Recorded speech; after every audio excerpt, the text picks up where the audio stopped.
नमस्कार दोस्तों, मेरा नाम है अंशु झा और आप मेरे साथ सुन रहे हैं मेरी ही लिखी हुई कहानियाँ। और आज मैं आप लोग को सुनाने वाली हूँ इश्क का रंग सफ़ेद, भाग 194 एवं 195।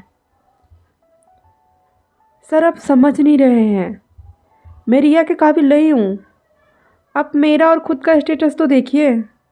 मैं कैसे रिया से शादी कर सकता हूँ? स्टेटस की तुम्हें चिंता करने की ज़रूरत नहीं है। मैंने बीएन एम्पायर तुम्हारे नाम कर दिया है और मुंबई वाला फ्लैट भी रिया के नाम कर दिया है।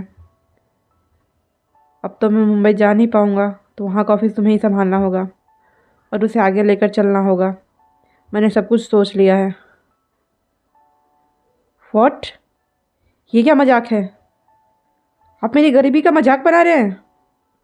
आपको लगता है मुझे आपकी कंपनी में कोई इंटरेस्ट है और मैं शादी के दहेज के रूप में आपका घर लूँगा? आपने मेरे बारे में ऐसा सोच भी कैसे लिया है सर? गरीब हूँ, भीख मांगने वाला नहीं जो आपका भीख स्वीकार करूँ। नीरज की बात सुनकर ईशान को गुस्सा आ जाता है। मैं तुम्हारी गरीबी का मजाक नहीं बना रहा हूँ, तुम खुद बना रहे हो। अब तुम्हारे अंदर कैपेसिटी नहीं है मेरी बहन को पालने का, तो मैंने ऑप्शन दिया है। ऐसे ऑप्शन की ज़रूरत नहीं है मुझे। मैं इतना काबिल हूँ कि अपने परिवार का पेट पाल सकता हूँ। ईशान की बात सब गौर से सुन रहे थे।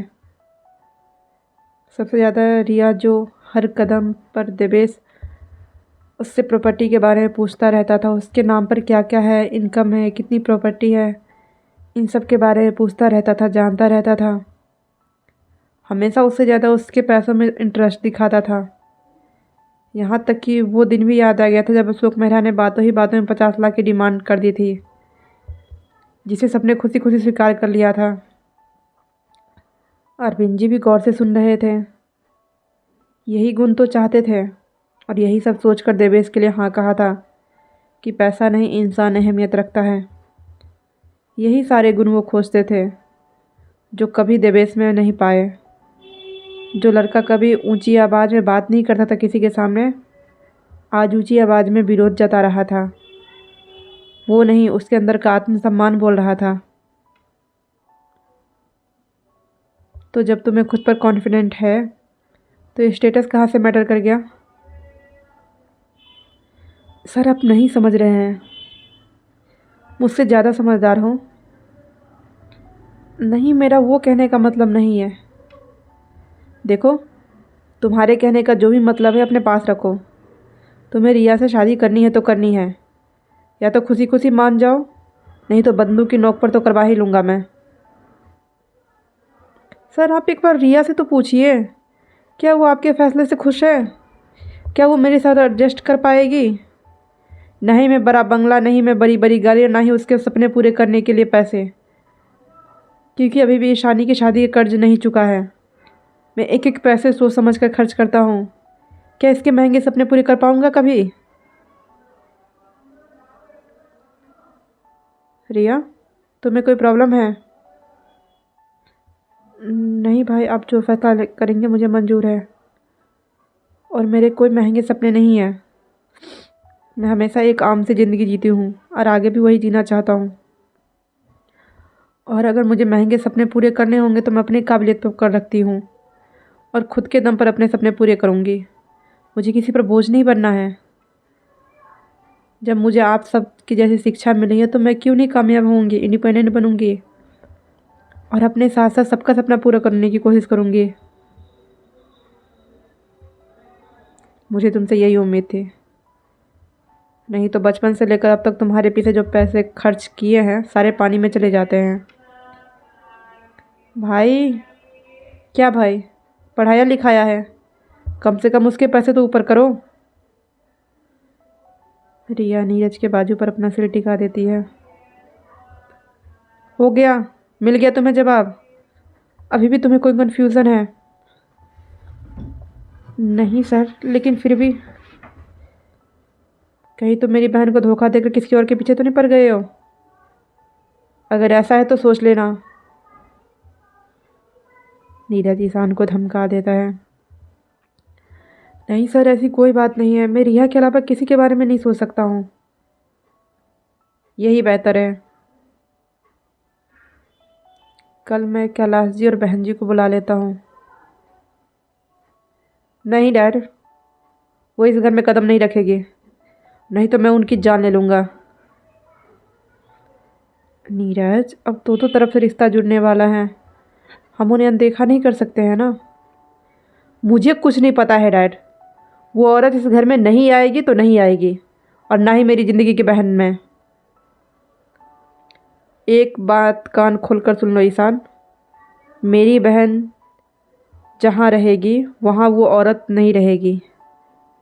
तुम्हें इसे जहाँ रखना है, जैसे रखना है, मुझे सब मंजूर है, लेकिन मेरी बहन की ज़िंदगी में वो औरत आए मुझे मंजूर नहीं है। कुछ किया है क्या मम्मी ने? नीरज की बात सुनकर ईशान परेशान हो जाता है। नहीं बेटा, कोई ख़ास बात नहीं है। कैसे ख़ास बात नहीं है? तुम्हारी माँ ने। नीरज सारी बातें ईशान को बताता है कि कैसे बच्चे की जान लेने की कोशिश की और फिर धानी को बाँच कहा। उस दिन मैं उनकी जान ले लेता, लेकिन डैड ने मुझे रोक दिया। धानी के ऊपर कोई नज़र उठाकर देखे मुझे बर्दाश्त नहीं है, और वो औरत तो आवाज़ उठा देती है। कब मैं उसे दुनिया से उठा दूंगा ना, मुझे भी पता नहीं है, इसलिए दूर रखना मुझसे उससे। आई एम सॉरी सर, मैं मम्मी की तरफ से माफ़ी मांगता हूँ, और भाभी आप भी मुझे माफ़ कर दीजिए। मैंने उन्हें बहुत समझाने की कोशिश की है, फिर भी वो आपके ऊपर अत्याचार करती है। हो सके तो मुझे माफ़ कर दिए। ईशान धानी के सामने हाथ जोड़ लेता है। नहीं ईशान जी, हमें आपसे कोई तकलीफ़ नहीं है। जब भगवान ही मुंह मोड़ कर बैठे हुए तो लोगों से कैसा शिकवा? क्या मुंह मोड़ कर बैठे हुए हैं? मैं अपनी ज़िंदगी का खुद भगवान हूँ, इसलिए फालतू की बातें दिमाग में मत डालो। हाँ धानी, अभी तो तुम दोनों को खेलने खिलाने का दिन है, इतना मत सोचो। आराधना जी धानी को समझाती है। सर, अब मुझे मुंबई जाना है कि यहीं पर काम करना है? अभी तुम फ़िलहाल यहाँ का काम संभालो, शादी के बाद मुंबई चले जाना। ठीक है, मैं अब निकलता हूँ, पापा इंतज़ार कर रहे होंगे। बेटा खाना बन गया है, खाकर जाओ ना। आराधना जी के कहने पर ईशान रुक गया था। सब खाने के टेबल पर बैठे हुए थे। रिया चोर नज़रों से ईशान की तरफ देख रही थी, जो खामोशी से अपना ध्यान खाने पर लगा रखा था। ऐसा नहीं था उसे कि रिया की नज़रों की उसे आभास नहीं था, लेकिन सामने बैठा खूंखार इंसान कब किस बात पर कौन सी सज़ा सुना दे कोई नहीं जानता था। रिया, खाने पर ध्यान लगाओ, लोगों की शक्ल देखने से पेट नहीं भरेगा तुम्हें। नीरज की आवाज़ सुनकर रिया के साथ साथ ईशान की भी खांसी हो जाती है। क्या हो गया यहाँ ईशान जी? लीजिए पानी पीजिए। और आप तो इधर चुप नहीं रह सकते हैं, बेचारे को कभी खाने नहीं देते हैं। धानी नीरज को झिड़कती है। तुम्हें मैं छोड़कर हर कोई बेचारा ही लगता है ना? हाँ, क्योंकि आपके जैसा दानव यहाँ पर कोई नहीं है। व्हाट यू मीन दानव? आपने रामायण और महाभारत नहीं देखी है, जिसमें बड़े बड़े मूँछों वाले लंबे लंबे बालों वाले खूंखार आदमी होते हैं? उसे लोग दानव राक्षस कहते हैं, जो अपनी आंखों से और बातों से सबको डराते हैं। अच्छा, तो मैं तुम्हें राक्षस दिखाई दे रहा हूँ? चलो कमरे में, मैं तुम्हें बताता हूँ। नीरज, खाने पर ध्यान दो। डैड, आप इसे नहीं देख रहे हैं, हर वक्त मेरी इंसल्ट करती रहती है। क्या गलत कहा है उसने? जो सच है वही तो कहा है। डैड, आप भी? पापा जी, बस आप ही हमारे पापा हैं। धानी खुश होते हुए बोलती हैं। हाँ बेटा, तुम ही हमारी बेटी हो। देखता हूँ कब तक तुम्हारे पापा जी तुम्हें बचाते हैं। नीरज धानी को घूरते हुए बोलता है। वैसे भाभी, मेरे पास एक आइडिया है इस दानव को काबू करने का। अतुल माहौल को मज़ा उठाते हुए बोलता है। देवर जी, यहाँ नहीं, अकेले में बताइएगा, नहीं तो ये सुन लेंगे ना। हाँ भाभी, खाने के बाद आप मुझसे मिलिए। देख लूँगा मैं तुम सबको। क्यों, यहाँ पर नहीं देख रहे हैं आप? बाप बनकर भी तुझे मुझसे पिटना है? अब आप हार रहे हैं तो खुद को महान दिखाने के लिए कोशिश कर रहे हैं। रुक, अभी तो। नीरज अपनी जगह से उठता है। अतुल उठकर भागते हुए कमरे में घुस जाता है और दरवाज़ा बंद कर लेता है। ईशानी चौंक कर दरवाजे की तरफ देखती है। ओह सॉरी, मुझे नहीं पता था ये तुम्हारा कमरा है। अतुल बाहर जाने वाला होता है तभी नन्हा शरद रोने लग जाता है। अतुल मुड़ते हुए उसके पास जाता है और ईशानी की गोद से ले लेता है। क्या हुआ? डैड को याद कर रहे थे? डैड का पुच्ची चाहिए? मुआ! अतुल उसके ऊपर प्यार का बौछार कर देता है। नन्हा शरद भी खामोशी से उसके प्यार के महसूस करने लग जाता है। बाहर सब बच्चे को रोते हुए देखकर कमरे की तरफ बढ़ते हैं, लेकिन अतुल को दरवाज़ा बंद करते हुए देखकर बाहर ही रुक जाते हैं। अतुल संभाल लेगा, जाओ सब थोड़ी देर आराम कर लो। आंटी मैं भी निकलता हूँ। ईशान सबका आशीर्वाद लेते हुए बाहर निकल जाता है। सब अपने अपने कमरे की तरफ चले जाते हैं। रिया एक बार इधर उधर देखती है और चुपके से गेट से बाहर निकल जाती है। नीरज जो सीढ़ियों से ऊपर जा रहा था, सामने लगे शोपीस में शीशा में रिया की हरकतें देखता है, लेकिन अनदेखा करते हुए ऊपर चला जाता है। रात हो गई थी। ईशान को ऑटो नहीं मिल रहा था। वो घर के बाहर खड़ा ऑटो का इंतज़ार कर रहा था। तभी कोई उसके कंधे पर थपकी देता है। वो पलट कर देखता है तो रिया थी। तुम यहाँ पर क्या कर रहे हो? जाओ अंदर जाओ। आप मुझे कॉलेज टाइम से प्यार करते हैं ना? नहीं, ऐसा कुछ नहीं है। भाई झूठ नहीं बोलते हैं। तो उन्होंने ऐसा कब कहा कि मैं तुमसे प्यार करता हूँ? लेकिन उन्होंने ये तो कहा था कि आप मेरी तस्वीर लेकर घूमते हैं। तस्वीर रखने का मतलब ये नहीं होता है कोई किसी से प्यार ही कर ले। लोग हीरो हीरोइन की तस्वीर भी रखते हैं। लेकिन मैं तो कोई हीरोइन नहीं हूँ। रिया, नादानी भरी बातें मत करो। अब चाहते हैं मैं सीरियस हो जाऊँ? रिया के सवाल के आगे ईशान खामोश हो जाता है। वो कभी नहीं चाहेगा कि रिया सीरियस हो जाए, क्योंकि उसके बचपने और मासूमियत से ही तो उसे प्यार था। क्या हुआ? कुछ नहीं, तुम जैसी हो वैसी ही रहो, क्योंकि मैं तुम्हें बदलते हुए नहीं देख सकता हूँ। ये कुछ महीने मैंने कैसे गुजारे हैं मुझे पता है। बहुत प्यार करते हैं ना आप मुझसे? बताया क्यों नहीं कभी? रिया, चांद का बस ख्वाब देख सकते हैं, उसे पाने की लालसा रखना बेवकूफ़ी होता है। मैं कोई चांद नहीं हूँ, मैं तो आम सी इंसान हूँ। मैं ये नहीं कहूँगी कि मैं भी आपसे प्यार करती हूँ। हाँ, लेकिन आपकी अच्छाइयों से मुझे बहुत प्यार है। आपकी ईमानदारी से मुझे लगाव है। अब जैसे मुझे बहुत है ना, मुझे बहुत पसंद है। और मेरे दोनों भाइयों ने आपको चुना है, तो बस आप ही मेरे लिए सब कुछ है। हाँ, मैंने दिव्य से प्यार किया है, लेकिन मैंने कभी भी अपनी लिमिट। ईशान उसके होठों पर उंगली रख देता है। किसी भी बात की सफाई देकर मुझे नीचा मत करो। मुझे नहीं जाना तुम्हारे पास्ट के बारे में। बस तुम मेरी प्रेजेंट हो, वही बड़ी बात है। मैं तो अभी भी कहूँगा तुम्हारे पास ऑप्शन है, मेरे साथ एडजस्ट नहीं कर पाओगी। कोई अपना बराबरी वाला ढूंढ लो। किसी को नहीं ढूंढना है मुझे। आपसे अच्छा मुझे अब कोई नहीं लगता है। इन 7 महीनों में मैंने आपकी सारी अच्छाई को जाना है। जो आपने मेरे लिए किया है शायद कोई नहीं कर सकता है। अब मुझे आपके साथ जीना है, और आपके साथ ही। रिया बोलते हुए ईशान के सीने से लग जाती है। ईशान हड़बड़ा जाता है और परेशान हो जाता है। वो लोग अभी भी सड़क पर ही खड़े थे। भले ही रात का समय था, लेकिन उजाला तो था। रिया, अभी हम लोग बाहर खड़े हैं। ये प्यारा सा कोमल सा एहसास उसे भी अच्छा लग रहा था, लेकिन कोई रिया को गलत कहे उसे मंजूर नहीं था। आखिर पड़ोसी तो हर जगह होते हैं और सबकी सोच एक जैसी ही होती है। ईशान उसका बाजू पकड़ते हुए खुद से अलग करता है।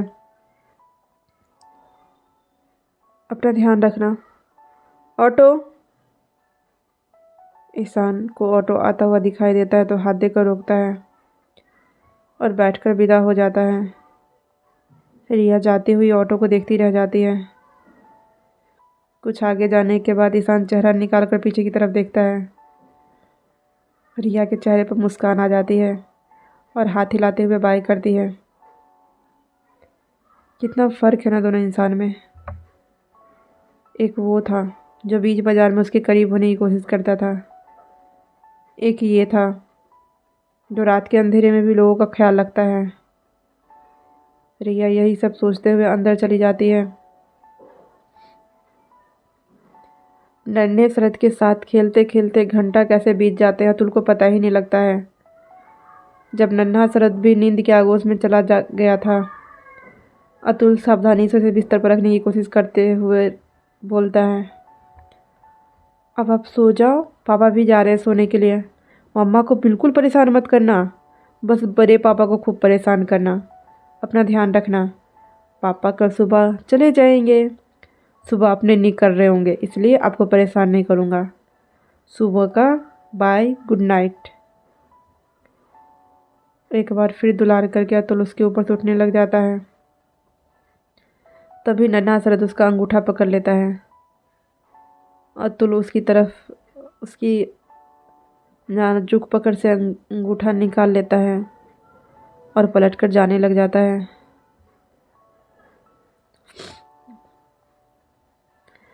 तभी शरद वापस रोने लग जाता है। अतुल वापस मुड़ते हुए उसे गोद में उठा लेता है। क्या हुआ, क्यों रो रहे हो? नन्हा शरद जगते हुए टुकुर टुकुर देखने लग जाता है। दिन भर वो भरपूर नींद लेता था, लेकिन रात को रोककर सबको जागने की उसकी आदत हो गई थी। वो ऐसे ही उठा रहेगा। लाओ दो, तुम परेशान हो जाओगे। ईशानी शरद को मांगती हैं। मैं अपने बेटे को लेकर कभी परेशान नहीं हो सकता हूँ। चलो आज डैड आपको स्टोरी सुनाते हैं। अतुल मुंह बनाकर उसे कहानी सुनाने लग जाता है। वो भी समझदार इंसान की तरह अपनी छोटी छोटी आंखों को बड़ा कर करके खोलते हुए अपनी पापा की बात सुन रहा था। धीरे धीरे सुनते हुए नींद के आगोश में चला जाता है। अतुल वापस उसे बिस्तर पर रखने लग जाता है, लेकिन जैसे वो उसे बिस्तर पर रखता था वो फिर से रोने लग जाता है था। क्या हुआ, कोई दिक्कत है तुम्हें? गोद में रहने की आदत है, हो गई है इसे। लाओ मुझे दो। ठीक है, मैं किसी को बुला कर लाता हूँ। नहीं, छोड़ दो, सब 3 दिन से हॉस्पिटल में जगे हुए हैं। ईशानी नन्हे शरद को अपने गोद में लेते हुए बोलती है। सबको आराम करने दो, आओ मम्मा के पास। ठीक है, मैं बाहर जाता हूँ सोने के लिए। बाहर जाने के नाम पर ईशानी उसकी तरफ देखती है, लेकिन कुछ बोलती नहीं है। अतुल पलटकर चला जाता है। दरवाजे पर जाकर पलटकर फिर से अपने बच्चे की तरफ देखता है और दरवाज़ा खोलने लग जाता है। कल तुम चले ही जाओगे तो आज बेबी के साथ टाइम स्पेंड कर लो। इतना बड़ा बेड है, दूसरी तरफ सो जाओ। अतुल हैरानी से ईशानी की तरफ देखता है। मन में गलतफहमी पालने की ज़रूरत नहीं है। मैं बस तुम्हारे लिए और बेबी के लिए कह रही थी, लेकिन तुम्हें परेशानी होगी। नहीं, मुझे कोई परेशानी नहीं होगी, सो जाओ। सोओगे खाक, ये अब से लेकर सुबह 6 बजे तक जागने वाले हैं। ईशानी आँख खोलकर जगते हुए शहजादे को देखते हुए बोलती है। ठीक है, मैं पानी पी कर आता हूँ। कमरे में ईशानी के लिए गर्म पानी रखा हुआ था। अतुल दरवाज़ा खोलकर किचन में चला जाता है तो किचन में किसी की परछाई दिखाई देती है। कौन है? हम हैं देवर जी, आप शोर क्यों मचा रहे हैं? भाभी, आप यहाँ अंधेरे में क्या कर रही हैं? आपके भैया सुन लेंगे। क्या हुआ? आप उनसे छुप क्यों रही हैं? अतुल दबे हुए जुबान में ही बोलता है। क्या बताए देवर जी, तब हमने बातें बातों में उन्हें दानव कह दिया था। अब कहे तो सच में कमरे में दानव बनकर बैठे हुए होंगे और हमारा खून पिएंगे। धानी रोने की शक्ल बनाकर बोलती है। धानी, धानी कहाँ हो? नीरज की आवाज़ सुनकर धानी कोने में दुबक जाती है। थोड़ी देर पहले धानी कान्हा जी का पट बंद करते हुए ऊपर अपने कमरे में जाती है। नीरज कुछ सोचते हुए कमरे में टहल रहा था। उसे टहलते हुए देखकर धानी के कदम रुक जाते हैं। उसे लगता है नीरज गुस्से में कमरे में टहल रहा है। नीरज की धमकी उसे याद आती है। कमरे में आओ, देख लूँगा। इसलिए वो उल्टे पैर वापस आ जाती है। नीरज उसे जाते हुए देखता है लेकिन वो अपनी सोच में मगन हो जाता है। उसे लगता है धानी को कोई काम याद आ गया होगा। लेकिन थोड़ी देर बाद भी जब धानी वापस नहीं आती है तो उसके दिमाग में खटकता है और वो उसे खोजने के लिए नीचे आता है। भाभी, भाई कुछ नहीं करेंगे, आप क्यों छुप रही हैं? देवर जी, आप इनको नहीं जानते हैं, ये हमें कितना परेशान करते हैं। अच्छा, मुझे बताना मैं तुम्हें कितना परेशान करता हूँ? नीरज जाकर किचन की लाइट जला देता है। धानी उसे देखकर सकपका जाती है। आप यहाँ पर क्या करने आए हैं? यही तो मेरा सवाल है।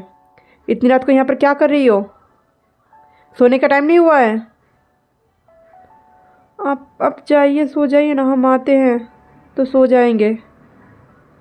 क्यों? क्या करोगे यहाँ पर? भाई, आराम से बात कीजिए ना, मेरा यही बात करने का तरीका है। और तुम चल रही हो कि मैं अपने तरीके से ले जाऊँ? हम जा रहे हैं ना ईशानी जी के कमरे में सोने। बाबू रो रहा होगा। नहीं भाभी, मैं उसे सुला कर आया हूँ, आप जाइए भाई के साथ। अरे तो फिर थोड़ी देर में उठ जाएगा ना। अभी ईशानी जी को हमारी ज़रूरत है, हम जाते हैं उनके कमरे में। धानी साइड से निकलने की कोशिश करती है लेकिन नीरज उसके कमर में हाथ डालकर अपनी तरफ खींच लेता है और अगले ही पल उसे गोद में उठा लेता है। दूसरों के कमरे में सोने से बच्चे आसमान से नहीं टपकेंगे। ये क्या कह रहे हैं आप? वही जिसकी तुम्हें समझ नहीं है। अतुल, लाइट ऑफ कर देना। जी भाई। नीरज मुड़ते हुए सीढ़ियों पर चला जाता है। अतुल मुस्कुराते हुए देखता रह जाता है।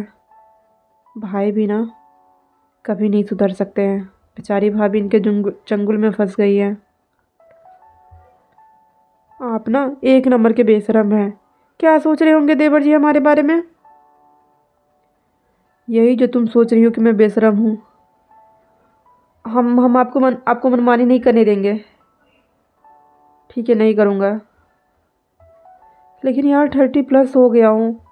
अब मेरे हड्डियों में इतनी शक्ति नहीं है कि मैं तुम्हें गोद में उठाकर घूमता रहूँ। नीरज कमरे में लाकर उसे बेड पर बिठाते हुए बोलता है। हाँ तो हम थोड़ी ना कहते आपको गोद में उठाने के लिए, आप खुद ही पहलवान बनने लग जाते हैं। चलिए अब सो जाइए, नहीं तो हड्डियाँ में लचक आ जाएगी। ये 3 मंजिल तुम्हें गोद में उठाकर ऊपर लाया हूँ सोने के लिए क्या? नीरज उसके ऊपर झुकते हुए बोलता है। देखिए, आप हमारे साथ। धानी की बातें उसके गले के अंदर ही रह जाती हैं। नीरज अपने होठ से उसके मुंह बंद कर देता है। धानी कसकर उसके शर्ट को पकड़ लेती है। नीरज हाथ बढ़ाकर लाइट बंद करते हुए दोनों प्यार के नए सफ़र पर निकल पड़ते हैं जिसकी कोई मंजिल नहीं थी। हर दिन एक नया मंजिल तराशना होता था।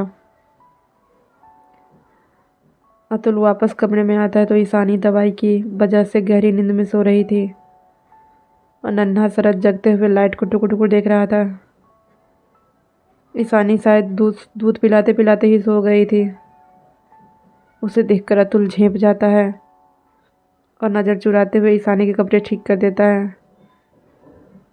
और लिटिल चैम्प, मस्ती चल रही है, चलो दोनों पापा बेटा मस्ती करते हैं। अतुल नन्हे शरद को गोद में उठा लेता है और उसके साथ बातें करने लग जाता है। फ़ोन निकाल कर तरह तरह की तस्वीरें लेता है। कुछ नन्हे शरद के साथ लेता तो कुछ उसके साथ सेल्फी लेता है, तो कुछ नन्हे शरद को बेड पर लिटाते हुए सोई हुई ईशानी के साथ फैमिली तस्वीर लेता है। थोड़ी ही देर में शरद को जिंद की झपकी लेने लग जाता है। अतुल उसे बाजू पर लिटाते हुए पलटकर ईशानी को देखने लग जाता है। प्रेगनेंसी की वजह से ईशानी का शरीर भर गया था, हल्की मोटी हो गई थी, गाल सब फूले फूले हुए थे, लेकिन चेहरे पर नूर अब भी बरकरार था। आज भी वो उतनी ही सुंदर थी जितना 2 साल पहले थी। छोटी सी बिंदी, नाम मात्र सिंदूर और गले में नाजुक सा मंगलसूत्र जो उसने पहनाया था चेहरे पर चमक रहा था। कोई इतना खूबसूरत कैसे हो सकता है? अतुल उसकी खूबसूरती में खोते हुए बोलता है और मोबाइल निकालते हुए उसकी खूबसूरती कैमरे में कैद कर लेता है। ईशानी को देखते देखते ही अतुल नींद के आगोश में चला जाता है। तभी नन्हा शरद अपनी मौजूदगी का सबको आभास दिलाने लग जाता है। ईशानी हड़बड़ा के उठती है तो शरद अतुल के बाजू पर सोए हुए रो रहा था।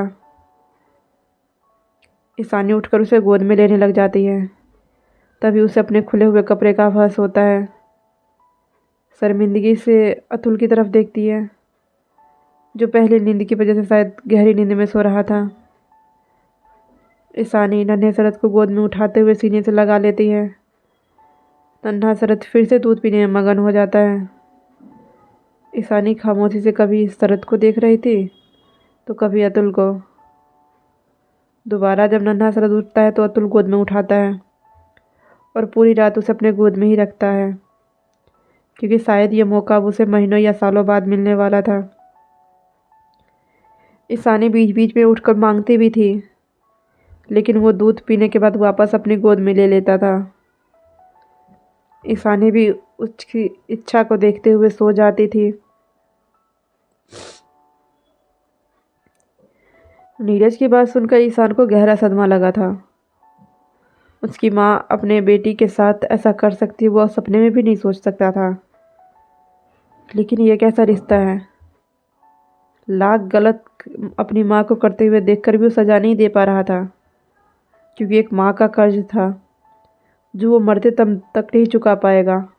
माँ माँ होती है, कोई रिश्ता ख़त्म कर सकता है, मुंह मोड़ सकता है, लेकिन सजा कैसे दे सकता है? अपनी माँ को खुद कैसे सजा दे, और क्या सजा दे? अगर वो अपनों को छोड़कर मुंह मोड़ लेगा तो दुनिया कहेगी माँ बोझ समझकर मुंह मोड़ लिया है। जब फ़र्ज निभाने का समय आया तो बहाना बनाकर पीछा छुड़ा रहा है। वो क्या करे, नहीं करे? अपनी माँ का शिकार वो रिया को नहीं होने देगा। उनकी विकृत सोच का असर रिया पर नहीं होने देगा। चाहता तो वो धानी पर भी नहीं था, लेकिन धानी को निकालने का उसके पास कोई रास्ता नहीं था और ना ही कोई अधिकार था। बाद में कैलाश जी के बताए हुए रास्ते पर भी वो चलने के लिए तैयार हो गया था, ताकि धानी की ज़िंदगी सुधर सके। लेकिन रिया की ज़िंदगी नहीं बिगड़ने दे सकता है। उसे पता चल गया था नीरज किसी भी तरह से रिया के साथ शादी करने के लिए उसे मजबूर करेगा ही, और शादी करवा कर ही मानेगा। और उसका दिल भी तो यही चाहता है। दबे हुए मन के अरमान ने कितने सपने देख लिए थे, आज जब साकार होने जा रहा तो उसे भी अच्छा लग रहा था। आ गया उस पागल को छोड़कर। घर के अंदर आते ही सुशीला जी बोलती है, मम्मी वो पागल नहीं है, ठीक हो गई है। शरद जी का जाने का सदमा लगा था। हाँ, लेकिन कर तो रही थी पागलों की तरह ही। बताओ, तेरे सामने कपड़े खोल लेती थी, कोई लाज लिहाज ही नहीं था। और तू उसकी सेवा में लगा हुआ था बेफालतू का। क्या फ़ायदा उसकी सेवा करके। पहली बात तो ये मम्मी कि मैं कोई फ़ायदे के लिए उसका केयर नहीं कर रहा था, और दूसरी बात हर महीने की सैलरी मेरे अकाउंट में ट्रांसफ़र करते थे, तो मैंने कुछ भी फालतू का नहीं किया है। आपकी भाषा में कहे तो नौकरी की है। तो अब क्या तू पागलों को संभालने का काम करेगा? इतना तुझे पढ़ाया लिखा है तुझे पागलों को संभालने के लिए? मम्मी बस कीजिए, वो पागल नहीं है। और आपको दिक्कत क्या है रिया से? मुझे उस लड़की से नहीं, उसके पूरे खानदान से दिक्कत है। और सबसे ज़्यादा दिक्कत उस धानी के पति नीरज से है। उस अभागन को सर का ताज बना दिया है उस पागल ने। पागलपन क्या होता ना, एक दिन उनके सामने जाइए पता लग जाएगा। और अपनी सोच अपने घर तक ही सीमित रखिए। मुझे मजबूर मत कीजिए कुछ भी ऐसा वैसा करने का। क्या करेगा तू वैसा वैसा? मेरे हाथों में हथकड़ी लगवाएगा? हाँ, अगर दोबारा आपने भाभी की तरफ नज़र उठाकर देखा तो। ईशान, क्यों इस पागल का मुंह लग रहा है? ये पागल हो चुकी है अपने नफरत में। कैलाश जी ईशान को रोकते हैं। आपको पता नहीं है पापा इन्होंने क्या किया है? अस्पताल में जाकर भाभी को अनाप शनाप बोल कर आई हैं। छोड़ दे, अब इसके बारे में सोचने छोड़ दे। ये पागल हो चुकी है। पता नहीं धोनी ने इसका क्या बिगाड़ दिया है। ये सब छोड़ो, ये बताओ कि हमारा नाती कैसा है? बहुत प्यारा है पापा, बिल्कुल सरद जी की तरह है। और हमारी ईशानी भी बहुत खुश है। अतुल भी बहुत अच्छा है। हमारी ईशानी की किस्मत सच में बहुत अच्छी है जो उसे ऐसा परिवार मिला है। हाँ ईशान, पिछले जन्म में ज़रूर कोई पुण्य किए होंगे जो सक्सेना परिवार जैसा परिवार मिला है, जिसने फिर से उसकी दुनिया हरी भरी कर दी है। पापा मैंने कुछ डिसीजन लिया है। हाँ बताओ ना ईशान, मैं तो तुम्हारे हर फैसले में तुम्हारे साथ हूँ। मैं शादी करना चाहता हूँ। ईशान की बात सुनकर कैलाश जी खामोश हो जाते हैं। शादी? लेकिन अचानक कैसे और किससे? रिया से पापा। ये क्या कर रहे हो तुम? अब उस पागल को इस घर की बहू बनाओगे? सुशीला जी भी फरफरती है। मम्मी मैं कितनी बार समझाऊं आपको, वो पागल नहीं है, समझिए आप। और मैंने आपसे पूछा नहीं है, बताया है। तो अपने मन से शादी नहीं कर सकता है? मैं अपने मन से ही शादी करूंगा। और हाँ पापा, मैं शादी के बाद मुंबई शिफ्ट होना चाहता हूँ। आपको चलना है तो मेरे साथ चलिएगा। और मैं कहाँ रहूँगी? सुशीला जी सवाल करती हैं। इस घर में, क्योंकि मैं रिया को लाइफ आपको हेल बनाने नहीं दूंगा। जो सब आपने भाभी के साथ किया है ना, वो रिया के साथ हरगिज नहीं होने दूंगा। तू ऐसा नहीं कर सकता है, माँ हूँ मैं तुम्हारी। भाभी भी तो आपको माँ ही कहती थी ना। आपने उन्हें बेटी माना, कभी रहम किया उन पर? अब रहिए अकेले, मैं पैसे भिजवा दिया करूँगा। पापा मैं आपको गलत नहीं, तुम गलत नहीं हो। इस औरत के साथ ऐसा ही होना चाहिए। मेरा खुद मन उब गया इसके साथ। इस उम्र में आत्महत्या भी नहीं कर सकता हूँ और ना ही इसे बाहर निकाल सकता हूँ। इसलिए मुझे ले चल यहाँ से। जहाँ रहोगे मैं रहूँगा, 2 घुट्टी खाकर ज़िंदगी गुजार लूँगा। पर मुझे उस बच्ची से कोई तकलीफ़ नहीं है। सुशीला जी दोनों बाप बेटे को हैरानी से देखती रह जाती है। दोनों अपने कमरे में चले जाते हैं। हर हर महादेव दोस्तों, तो आज का भाग यहीं ख़त्म होता है। मिलते हैं जल्द ही नए भाग के साथ। तब तक के लिए चैनल को लाइक कीजिए, सब्सक्राइब कीजिए और दोस्तों के साथ शेयर करना बिल्कुल भी ना भूलें। Thank you.